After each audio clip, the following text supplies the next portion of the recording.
اللہ کچھ محرومیوں کو ہماری ذات کا حصہ بناتا ہے تو بہت سی رحمتوں سے بھی ہمیں نوازتا ہے۔ اگر وہ کوئی داستان ادھوری چھوڑتا ہے تو بہت سے قصوں کو ان کے پرسکون اختتام تک بھی لاتا ہے۔ زندگی اسی کا نام ہے، کچھ مل گیا اور کسی کو کھو دیا۔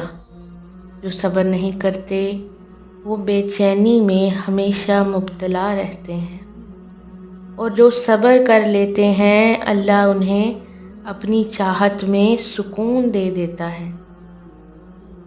تو پھر کیوں ظلم کر رہے ہو خود پر اس کی چاہت کو اول رکھو، تو وہ تمہارا ہر اختتام پرسکون بنا دے گا۔ اور تم واقف نہیں شاید کہ تمہارا رب سب کچھ کر سکتا ہے۔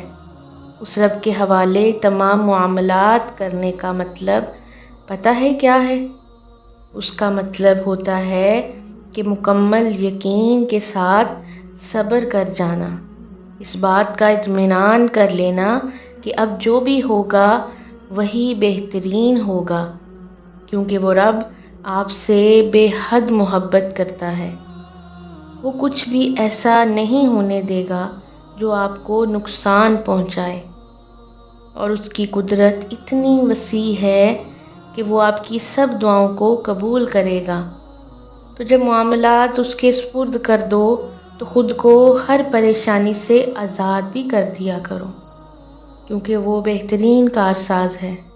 وہ تمہیں تنہا نہیں چھوڑے گا، تمہاری چھوٹی چھوٹی کوششوں سے بھی واقف ہے جو تم اس کی رضا میں راضی ہونے کے لیے کرتے ہو۔ وہ تمہارا صبر کرتے کرتے تھک کر گرنا اور پھر دوبارہ اٹھنا اور پھر صبر کرنا وہ سب دیکھتا ہے۔ وہ تمہاری بے ربط دعاؤں کو بھی جانتا ہے جو تم ہر وقت دل میں مانگتے ہو۔ اس کی بارگاہ میں تمہارا کوئی بھی تھوڑا سا عمل ضائع نہیں ہوتا۔ وہ دیکھ رہا ہے، جانتا ہے تمہارا حوصلہ اور ہمت، وہ خوش ہے تم سے، اور اس کے پاس تمہارا اجر بھی تیار ہے۔ بس جلد تم اپنا اجر حاصل کر لو گے، اور پھر تم دیکھو گے کہ وہ رب واقعی کچھ بھی نہیں بھولتا۔ وہ ہر کوشش، ہر عمل کا اجر دے کر ہی رہتا ہے۔ پتہ ہے اللہ دور کبھی نہیں جاتا۔ جو دوری تمہیں محسوس ہو رہی ہے وہ دوری بس ایک سجدے سے دور ہو جائے گی۔ تم سجدہ کرو اور تم اسے اپنی شارک سے بھی زیادہ قریب پاؤ گے، اور جو دوری آئی بھی ہے وہ اس کی طرف سے نہیں آئی، وہ تمہاری طرف سے آئی ہے۔ وہ دور نہیں جاتا، ہم خود ہی دور آ جاتے ہیں۔ اپنی خواہشات کے پیچھے بھاگتے بھاگتے ہم اللہ سے بہت دور آ جاتے ہیں، اور پھر اللہ بتاتا ہے کہ اے میرے بندے، میرے سوا تیرا اس دنیا میں کوئی نہیں۔